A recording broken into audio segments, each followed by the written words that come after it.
하나님의 말씀은 출애굽기 8장 16절에서 32절입니다. 출애굽기 8장 16절.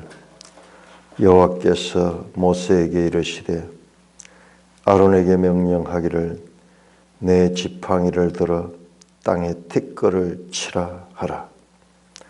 그것이 애굽 온 땅에서 이가 되리라. 그들이 그대로 행할세 아론이 지팡이를 잡고 손을 들어 땅의 티끌을 치면 애굽 온 땅의 티끌이 다 이가 되어 사람과 가축에게 오르니 요술사도 자기 요술로 그같이 행하여 이를 생기게 하려 하였으나 못하였고 이가 사람과 가축에게 생긴지라. 요술사가 바로에게 말하되 이는 하나님의 권능이니이다 하였으나 바로는 마음이 완악하게 되어 그들의 말을 듣지 아니하였으니 여호와의 말씀과 같더라.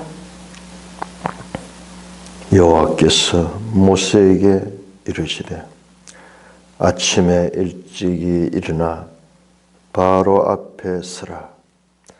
그가 물 있는 곳으로 나오리니 그에게 이르기를 여호와께서 이와 같이 말씀하기를 내 백성을 보내라. 그러면 그들이 나를 섬길 것이니라. 내가 만일 내 백성을 보내지 아니하면 내가 너와 내 신하와 내 백성과 내 집들에 파리떼를 보내리니 애굽 사람의 집집에 파리떼가 가득할 것이며 그들이 사는 땅에도 그리하리라. 그날에 나는 내 백성이 거주하는 고센 땅을 구별하여 그곳에는 파리가 없게 하리니 이로 말미암아 이 땅에서 내가 여호와인 줄을 너가 알게 될 것이라.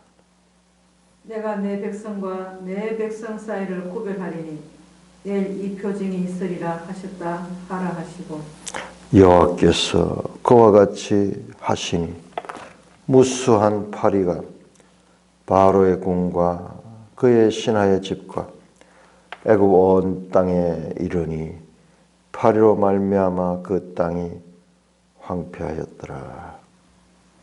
바로가 모세와 아론을 불러 이르되 너희는 가서 이 땅에서 너희 하나님께 제사를 드리라.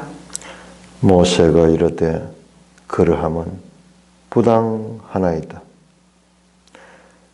우리가 우리 하나님 여호와께 제사 드리는 것은 애굽 사람이 싫어하는 바인즉 우리가 만일 애굽 사람의 목전에서 제사를 드리면 그들이 그것을 미워하여 우리를 돌로 치지 아니하리까.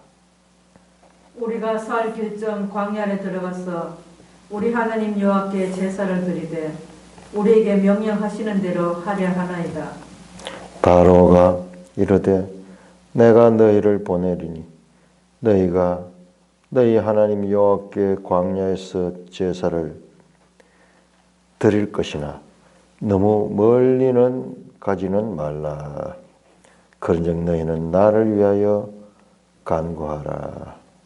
모세가 이르되 내가 왕을 떠나가서 여호와께 간구하리니 내일이면 파리떼가 바로의 신하와 바로의 백성을 떠나려니와 바로는 이 백성을 보내어 여호와께 제사를 드리는 일에 다시 거짓을 행하지 마소서 하고 모세가 바로를 떠나 나와서 여호와께 간구하니 여호와께서 모세의 말대로 하시니 그 파리떼가 바로와 그의 신하와 그의 백성에게서 떠나니 하나도 남지 아니하였더라. 그러나 바로가 이때에도 그의 마음을 완강하게 하여 그 백성을 보내지 아니하였더라. 오 하나님 아버지, 하나님을 우리에게 계시해 주시며 우리의 바로를 통하여 우리 자신의 내면도 드러내 보여주시는 하나님의 전능하심과 지혜로우심을 찬송합니다. 예수님 이름으로 감사하며 기도드리옵나이다. 아멘. 자, 이제 세 번째 이 재앙이 나옵니다. 셋째 재앙. 여호와께서 모세에게 이르시되 아론에게 말하기를 내 지팡이를 들어 땅에 티끌을 치라 하라. 그것이 애굽 온 땅에 이가 되리라. 세 번째 재앙이 이 재앙인데 설명 없이 이제 하나님께서 그대로 세 번째 재앙을 행하게 합니다. 17절 그들이 그대로 행할세 아론이 지팡이를 잡고 손을 들어 땅의 티끌을 치매 애굽 온 땅의 티끌이 다 이가 되어 사람과 가축에게 올랐다. 참 이게 글로 돼 있어는 그러니까 실제로 당하면은 그 고통은 말할 수 없는 고통이에요. 앞에서는 나일강이 다 물이 피로 변했던 그와 같은 것과 그 다음에 개구리 떼가 가득 찼던 그 때, 참 엄청난 재앙들이 지금 일어났습니다. 작년인가 어디 저 경기도 어느 지역에 각다국 하는 게 그 물에서 생기는 건데 이 뭐 이런 날파리 종류인데 그게 얼마나 막 온 동네에 그게 다 퍼져가지고 고통스러워요. 우리 이거 도시 사람들이 이게 잘 이해 못하는데 시골 같은데 길을 가다 보면 여름에 길을 가다 보면 이런 하루살이 때가 뭉쳐가 있으면은 입으로 눈으로 막 들어가는 거예요.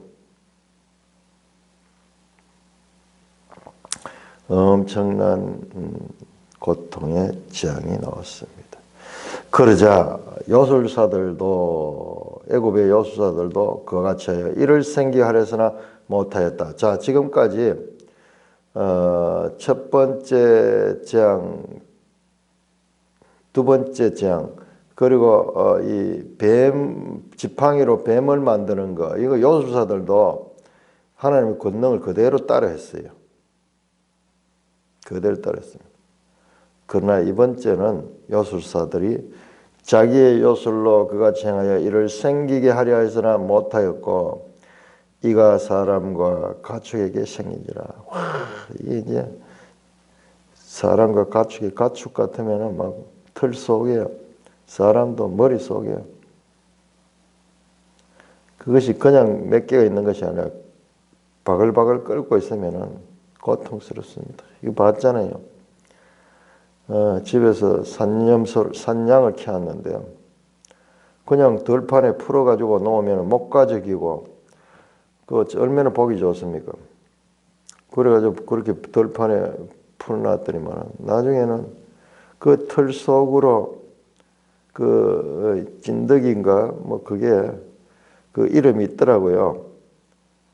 그게 쪼매탄 것들이 그 털 사이로 들어가지고 어떻게는 피를 빨아먹어가지고 자기 몸이 구슬같이 굵어지는 거예요. 그걸 뽑아가지고 터주면 피가 팍팍 터지는 거예요. 조그마한 그 이 티끌 같은 벌레가 몸에 붙어가지고 그게 수백 마리가 붙어가지고 전부 다 그렇게 피를 빨아가지고 먹으니까는 한 마리 한 마리 보면 아무것도 아니지만은 나중에는 그 산양이 말라 죽는 거예요. 그리고 그걸 어떻게 할 방법이 없어. 일일이 그거 이제 손으로 잡아가지고 떼려고 그러는데 그게 없어지지 않아요. 없어지지 않아요. 와, 털 속에 그 들어가지고 생긴 거는 그 고통은 말도 못하고 큰 짐승이 그 작은 그 이 벌레들이 진딧물 같은 것들이 해가지고 말라가지고 죽어가는 그런 모습으로 이런 재앙은 경험 안 해본 사람들은 뭐 이게 그냥 동화적으로 보일 거예요. 대현실적인 이야기. 자, 요술사들도 여기에서는 하나님의 권능이라고 고백합니다.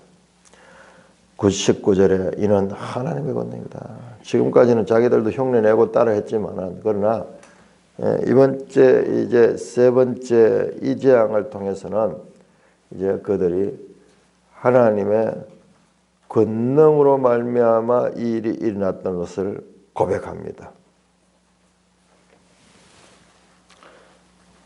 그러나 고백하였으나 바로의 마음이 완악하게 되어 그들의 말을 듣지 아니하였으니 여호와의 말씀과 같더라.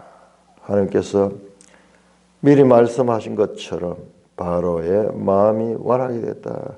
자, 여기에는 보면은 우리가 이 마음의 완악함의 이 표현이 각 지역마다 다 나옵니다. 후렴처럼 나오는데 거기에 두 가지 유행이 있어요. 하나는 바로의 마음이 완악하게 됐다. 스스로 완악하게 하는 거고, 뒤에 보면은 32절에 보면은 32절에 저 뒷부분으로 가면은 또 나옵니다. 여호와께서 바로의 마음을 완악하게 했다. 요 두 개의 표현이 나옵니다. 그 잘 살펴봐야 돼요. 잘 살펴봐야 돼요.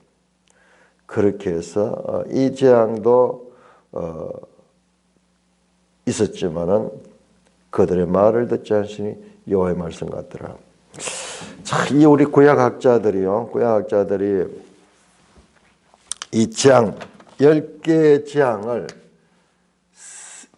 1, 2, 3, 3개의 재앙, 그 다음에 네 번째 재앙, 다섯째, 여섯째 재앙, 그 다음에 7, 8, 9 이렇게 재앙들이 세 개가 한 묶음으로 그렇게 나타나 있다는 것을 발견했어요.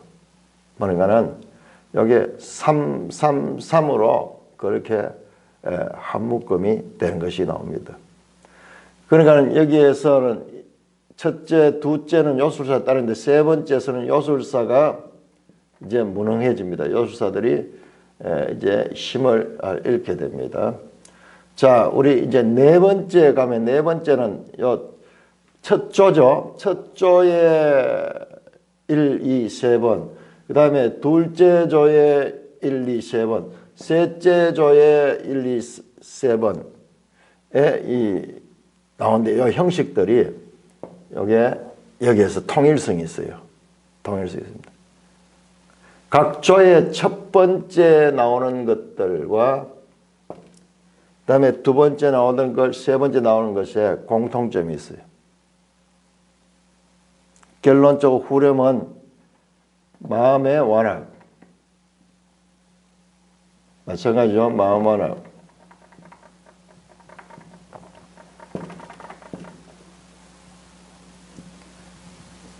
자, 이게 바로의 마음을 보여줘. 이 사건을 통해서 바로의 마음을 마치 우리가 CT 촬영하듯이 그 마음을 들여다보는 거예요. 마음은 보이지 않잖아요. 성경에서 하나님께서 그 마음을 초음파를 찍듯이 CT 촬영하듯이 그 마음을 들여다보는 이게 아주 중요해요. 제일 중요한 건 이 부분이에요. 자, 우리 매일 성경 해설은 나오는데 이 부분이 빠져 있어요. 자, 매일 성경 우리 해석을 볼까요? 해석해 보시면요. 세 조로 이렇게 구분해 나오죠. 예, 118쪽에 보시면은 핏빛 나일과 함께 구리 때 이까지 이렇게 1, 2, 3 한 세트. 여기 공통점 보죠. 지팡이 사용.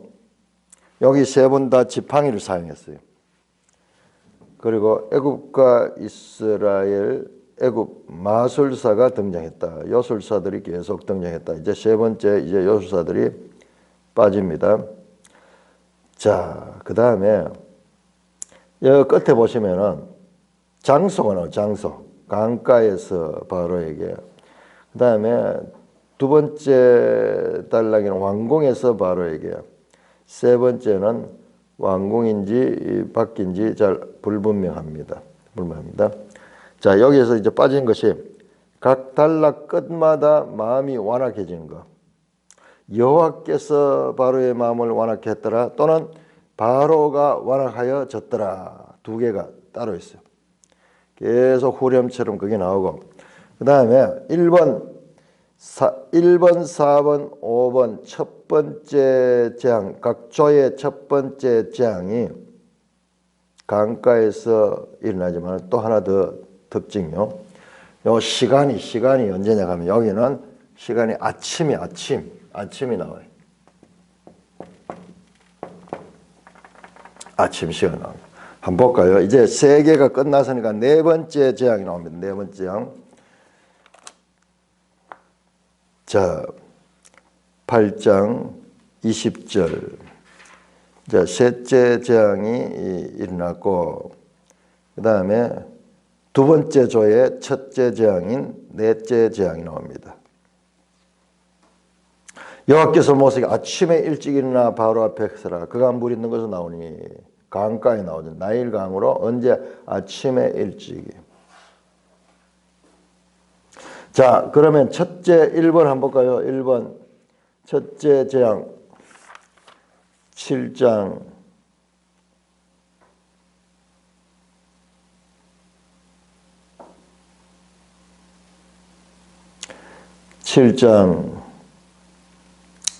14절 15절은 아침에 너는 바로에게 가서 보라. 그가 물 있는 거다. 아침마다 이 바로가 이 나일강에 나오는 것 같아요. 여기서 무슨 의식을 행하는 것 같아요. 국가적인 그런 의식을 행하는 것 같아요. 그 나일강 신에게 제사를 드리는지 아침마다 나일강이 나옵니다. 자, 똑같죠? 그 다음에 네 번째 재앙, 둘째 조 첫째 이 사건인 이 바리 재앙에도 아침에 나갑니다. 이와 같이 말하면 내 백성을 보내라. 그러면 그들이 나를 섬길 것이냐. 계속 이 말도 반복하죠. 내가 만일 내 백성을 보내자면 내가 너와 내 신하와 내 백성과 내 집들의 파리떼를 보내니 애굽 사람의 집집에 파리떼가 가득할 것이며 그들이 사는 땅에도 그러하리라.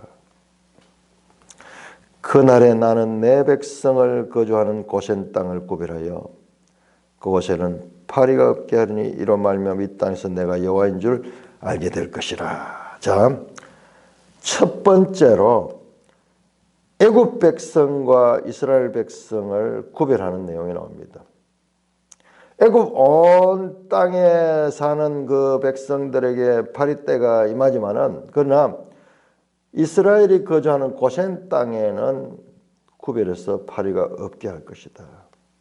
그냥 확실하게 이스라엘과 애굽을 구별함으로 말미암아서 사람들이 하나님께서 자기 백성을 보호하시는구나. 자기 백성도 그걸 알고 그 다음에 이방인들도 그걸 알 수 있는 거예요. 이로 말미암아 이 땅에서 내가 여호와인 줄을 너가 알게 될 것이라. 인정공식이라고 했죠. 인정공식, recognition. 계속 인정하는 거, 여호와를 인정하는 인정공식이 이 재앙을 보낸 이유가 뭐냐? 하나님을 알리는 거야. 하나님이 누구신가를 알려주는 것이다. 이 말씀도 반복해서 나타나고 있습니다. 23절 내가 내 백성과 너 백성 사이를 구별한다. 반복해서 구별을 이야기합니다. 구별한다. 내 백성과 너 백성. 자, 이스라엘은 계속 하나님의 백성으로 불립니다. 내 백성, 하나님의 백성이다. 하나님의 백성과 세상의 백성 사이를 구별한다. 내일 이 표징이 있으리라 하셨다 하라 하시고 여호와께서 그와 같이 하시니 무수한 파리가 바로의 궁과 그의 신하의 집과 애굽 온 땅이 파리로 말미암아 그 땅이 황폐했다. 실제적으로 여호와께서 그렇게 파리대로 온 땅에 가득 차게 버립니다. 25절 바로가 모세와 아론을 불러 이르되 너희는 가서 이 땅에서 너희 하나님께 제사를 드려 가라고 말합니다. 우리를 보내달라. 보내지 않으면 이런 재앙을 당할 것이다. 비로소 이제 네 번째 재앙 때 바로가 항복을 하려고 합니다. 가라, 너가 요구대로 가라고 그렇게 말합니다. 그런데 보시면은 그 하나님께서 말씀하신 대로 순종하는 것이 아니라 이 땅에서 그들은 광야에 나가서 제사를 드리겠다 그러는데 가지 말고 이 안에서 제사를 드리라. 그러자 모세가 이르되 그리하면 부당합니다. 우리가 우리 하나님 여호와께 제사 드리는 건 애굽 사람이 싫어한 바이죠. 우리가 만일 애굽 사람의 목전에서 제사를 드리면 그들이 그것을 미워하여 우리를 돌로 치지 아니하니까.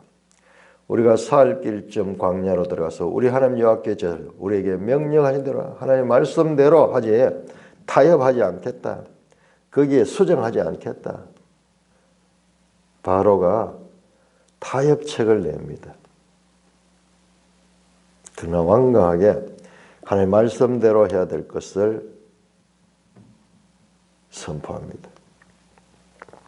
28절 바로가 이르되 내가 너희를 보내리니 또 보낸다고 말합니다. 너희가 너희 하나님 여호와께 광야에서 제사를 드리기라. 너무 멀리는 가지 마라. 살 길 가지 말고 요 한 30분짜리 거리 요 가까이서 해라. 그런즉 너희는 나를 위하여 간구하라. 자기를 위하여 간구해달라고 그러면서 두 번째 타협하랍니다.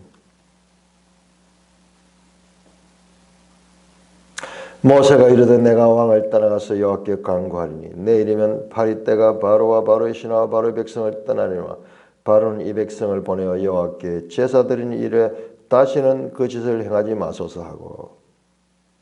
그러니까는 지금 수용을 하네요.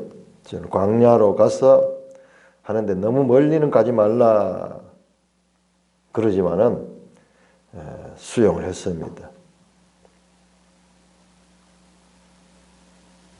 모세가 바로를 따라 나와서 여호와께 간구하니 여호와께서 모세의 말대로 파리떼를 멈춰줬습니다. 이제 그게 이 모든 재앙들이 하나님이 주관하신다는 것을 명확하게 알게 하는 거잖아요. 그 백성의 떼는 하나도 남지 아니하였더라. 그러나 32절 바로가 이때에도 그의 마음을 완강하여 그 백성을 보내지다.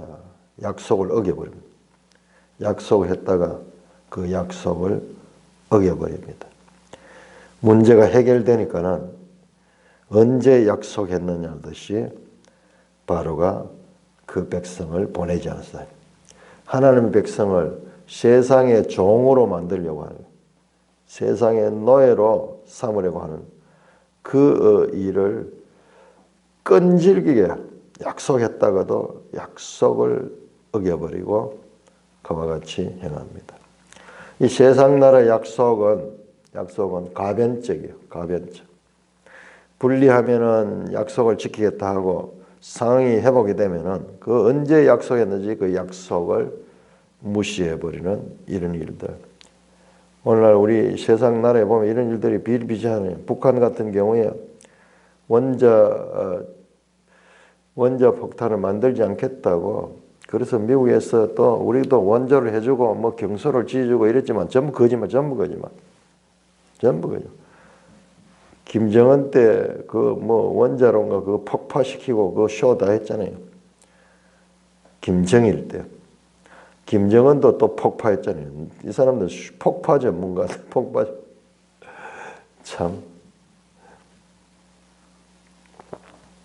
자, 이렇게 이 바로의 마음이 또 바뀌고 거짓말합니다. 그러니까 지금 이 한 장이 끝날 때마다 그 죄인들의 마음의 상태가 어떠한가를 보여주고 있습니다.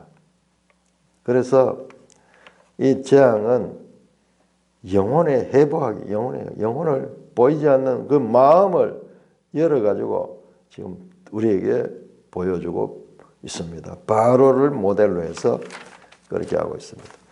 자, 9장 1절에서 12절까지 교독하겠습니다. 9장 1절에서 12절. 9장 1절입니다. 여호와께서 모세에게 이르시되 바로에게 들어가서 그에게 이르라 히브리 사람의 하나님 여호와께서 말씀하시기를 내 백성을 보내라 그들이 나를 섬길 것이니라. 내가 만일 보내기를 거절하고 억지로 잡아두면 여호와의 손이 들에 있는 너 가축 곧 말과 나귀와 낙타와 소와 양에게 더하리니 심한 돌림병이 있을 것이며 여호와가 이스라엘의 가축과 애굽의 가축을 구별하리니 이스라엘 자손에게 속한 것은 하나도 죽지 아니하리라 하셨다 하라 하시고 여호와께서 기한을 정하여 이르시되 내일 이 땅에서 이 일을 행하리라 하시더니 이튿날에 여호와께서 이 일을 행하시니 애굽의 모든 가축은 죽었으나 이스라엘 자손의 가축은 하나도 죽지 아니한지라. 바로가 사람을 보내어 본즉 이스라엘의 가축은 하나도 죽지 아니하였더라. 그러나 바로의 마음이 완강하여 백성을 보내지 아니하니라. 여호와께서 모세와 아론에게 이르시되 너희는 화덕의 제 두 움큼을 가지고 모세가 바로의 목전에서 하늘을 향하여 날리라. 그 제가 애굽 온 땅에 티끌이 되어 애굽 온 땅의 사람과 짐승에게 붙어서 악성 종기가 생기리라. 그들이 화덕의 재를 가지고 바로 앞에 서서 모세가 하늘을 향하여 날리니 사람과 짐승에게 붙어 악성 종기가 생기고 요술사들도 악성 종기로 말미암아 모세 앞에 서지 못하니 악성 종기가 요술사들로부터 애굽 모든 사람에게 생겼음이라. 그러나 여호와께서 바로의 마음을 완악하게 하셨으므로 그들의 말을 듣지 아니했으니 여호와께서 모세에게 말씀하심과 같더라. 자, 이번에는 이제 여섯 번째 재앙이 나옵니다. 악성 질병, 어떤 면에서 피부병 같은 거 같네. 악성 재앙, 악질. 여호와께서 모세에게 이르시되 바로에게 들어가서 너는 이르라. 자, 히브리 사람의 하나님 여호와께서 말씀하시기를 내 백성을 보내라. 자, 우리 앞에서 이 히브리 사람의 하나님 여호와라는 말을 처음 나올 때 우리 멜성이 해설에서 히브리 사람의 하나님 약한 자, 가난한 자, 짓밟히는 자, 소외된 자들의 하나님 여호와라. 뭐 그런 의미가 강하다고 그렇게 이 설명에 나와 있고 그거 가지고 제가 그렇게 이야기했죠.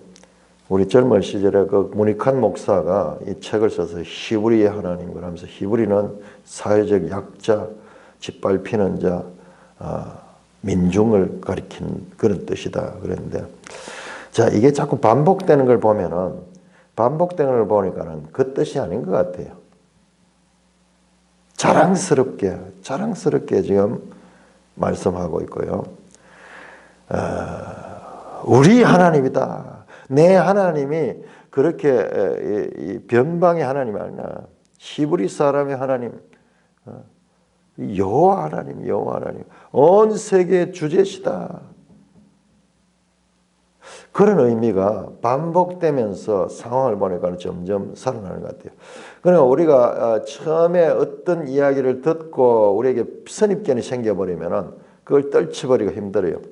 우리 성경을 읽으면서 우리 계속해서 우리 자신의 선입견을 계속 우리가 무너뜨려야 돼요.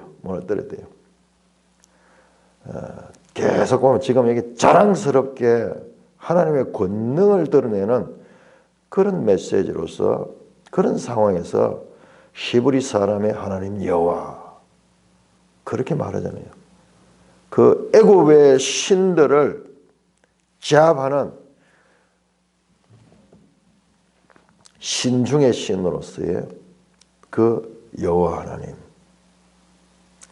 족장들에게는 그냥 전능하신 하나님으로 문제 해결해 주는 그런 하나님은 나타났지만은 이제 너희에게는 여호와로 나타났다.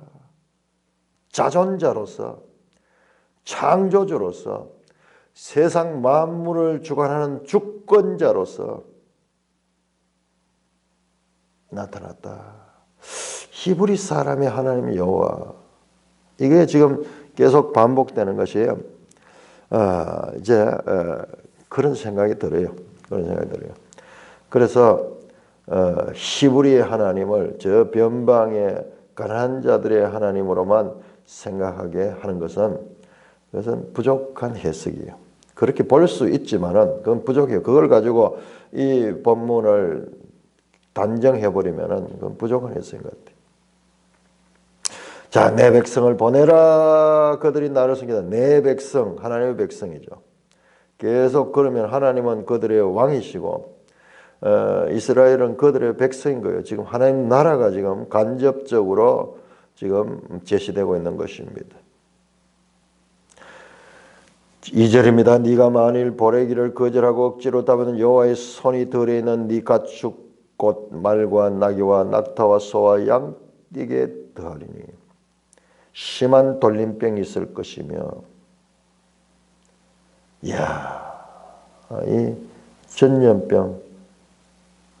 과거에는 이런 이야기 읽으면 이게 실감이 안 나는데 지금 구제역이라든지 무슨 이 조류독감 뭐 이런 것들이 일어나니까 완전 막 이 가축들을 막 몰살시키는 그런 일들이 있는데요. 엄청난 무서운 재앙입니다. 4절 여호와가 이스라엘 가축과 애굽의 가축을 구별한다. 하나님이 구별. 애굽의 가축에는 돌림병이 있고 그러나 고센 땅에 있는 이스라엘 가축은 돌림병이 없다.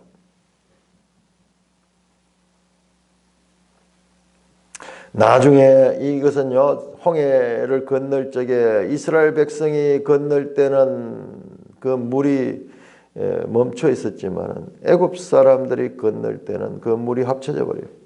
수장되어 버려요. 우리가 참 그 부분을 그 애굽에 죄 없는 사람들이 그렇게 몰살당하는 걸 안타깝게 생각했는데, 그런데 우리가 이 1장을 생각해 보면요, 인과응보예요. 인과응보. 그 이스라엘의 남자 아이들을 그 애굽 땅에 다 물에 이 수장시키고 죽였잖아요. 거기에 대한 응보예요. 그렇게 애굽과 이스라엘을 구별해서 하나님이 히브리 사람의 하나님이 누구신가를 드러내 주시고 사건을 통해서 사람들이 그 하나님이 누군가를 알 수 있도록 그렇게 더 분명한 표징을 보여줍니다. 5절 여호와께서 기한을 정하여 이르시되, 기한을 정하는 건 마찬가지죠. 그냥 우연히 된 것이 아니라 정확한 시간에 여호와가 내일 이 땅에서 일을 행하라 하시더니 이튿날 여호와께서 일을 행하시니 애굽의 모든 가축이 죽었으나 이스라엘 가축은 하나도 죽지 않는다. 이보다 큰 재앙이 어디 있겠어요? 바로가 사람을 보내본 적 이스라엘 가축 하나도 죽지 않았더라. 그러나 바로의 마음이 완강하여 백성을 보내지 아니하니라. 여기도 바로가 스스로 마음이 완강해졌다, 완악해졌다. 이 단어가 좀 다르긴 달라요. 그러나 뜻은 같습니다. 마음이 굳어졌다. 마음이 돌처럼 굳어졌다.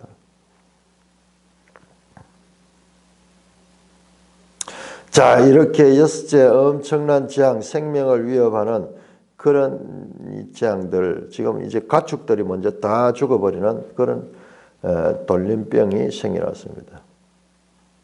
이번에는 사람과 짐승에게도 이 생명을 위협하는 그와 같은 재앙이 열립니다. 자, 여섯째 재앙. 2조 재앙의 마침입니다. 2조 재앙의 마침. 여호와께서 모세와 아론에게 이르시되 너는 화덕에 재를 2움큼 가지고 모세가 바로의 목전에 하늘을 향하여 날리라. 모세가 이 일을 하라고 하네요. 말하는 게 아니니까 행동하는 거는 모세가 화덕에 재를 두 움큼 가지고 이 재가 이 바람 날리면 얼마나 많이 날립니까? 그 재가 애굽 온 땅에 티끌이 되어 애굽 온 땅의 사람과 짐승에게 불어서 악성 종기가 생기다. 짐승과 사람의 악성 종기가 생기다. 그들이 화덕의 죄를 가지고 바로 앞에 서서 모세가 하늘을 향하여 날리니 사람과 짐승에부터 악성 종기가 생기고 요술사들도 악성 종기로 말미암아 모세 앞에 서지 못하니 악성 종기가 요술사들로부터 애굽 모든 사람들이 생겼다. 앞에서 요술사들 나와가지고 그 대항하면서 뭔가 같은 능력을 보이기도 했지만은 이제 넷째 재앙부터는 요술사들이 하나님의 권능이 나가면 자기들이 피했지만 이번에는 요술사들이 피할 정도에 그들도 악성 종기가 나서 전혀 하나님 앞에 이 세상의 능력이 무능한 것을 보여줍니다. 무능하죠.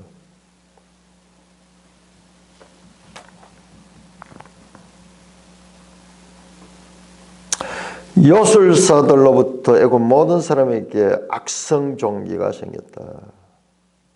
능력 있는 자들도 악성 종기 앞에서 무능하게 되고 그 일반인들도 마찬가지로 다 애굽의 무능함이 드러납니다. 그러나 12절 여호와께서 바로의 마음을 완하게 하심으로 그들의 말을 듣지 아니하였으니 여호와께서 모세에게 말씀하신 것 같더라. 자, 여기에는 보면은 여호와께서 바로의 마음을 완악하게 하셨다. 그렇게 나옵니다. 여기 구별되어 있어요. 바로의 마음의 완악함에 대해서는 바로 스스로 완악하게도 했고 여호와께서 그 마음을 완악하게 했어요. 여기에서 바로가 항복할 수도 있을 텐데 하나님께서 이 부분에서는 개입하셔가지고 여기에도 마음을 완악하게 해서 계속 고집을 피우도록 했습니다. 왜?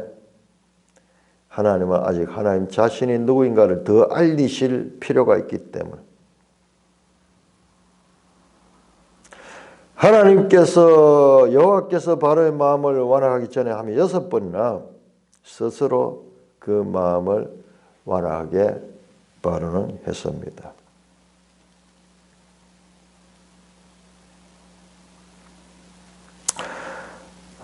이렇게 재앙이 계속 이어지는데도 불구하고 하나님의 말씀에 순종하지 아니하는 굳은 마음, 사탄의 세력은 하나님의 말씀을 대적하고 그 말씀에 순종하지 않습니다. 오늘날 우리의 마음을 들여다보는 것 같아요. 믿지 않는 사람들 그렇게 이 하나님을 증거하고 하나님을 전도해도 그 마음이 굳어 있잖아요. 굳어 있잖아요. 그 말씀을 듣지 않는 거예요. 그들의 말을 듣지 않다. 마음이 굳어지면 그 말씀이 들어가지만 씨가 뿌려지지를 못해. 돌짝밭 같은 마음입니다. 마음이 완강해졌다 하는 것은 카바드 레브 하는 게 마음이거든요. 그 다음에 마음이 완악하게 됐다는 하자크 레브 뜻은 같은데 그래서 우리 번역도 완강하다, 완악하다 그렇게 다르게 표현했지만은 같은 의미를 가지고 있습니다. 마음의 완악함. 그러니까는 이 모든 불순종의 원인이 뭐냐? 마음 문제고 그 마음이 어떠한가? 계속 마음이 왔다 갔다 하는 게 왔다 갔다. 막 이렇게 타협안도 제시했다가 나중에는 순종했다가도 다시 되돌리고 거짓말시키고 그러면서 계속 하나님의 말씀 앞에 마음이 이렇게 밀가부르듯이 까부러지고 있는 안정감이 없는 그 마음의 상태를 출애굽기가 보여줍니다. 이걸 보면은 신명기가 이 모세 오경의 결론적으로 신명기 나오잖아요. 자, 우리 신명기 한번 봅시다. 이렇게 연결되네요. 이렇게 신명기 30장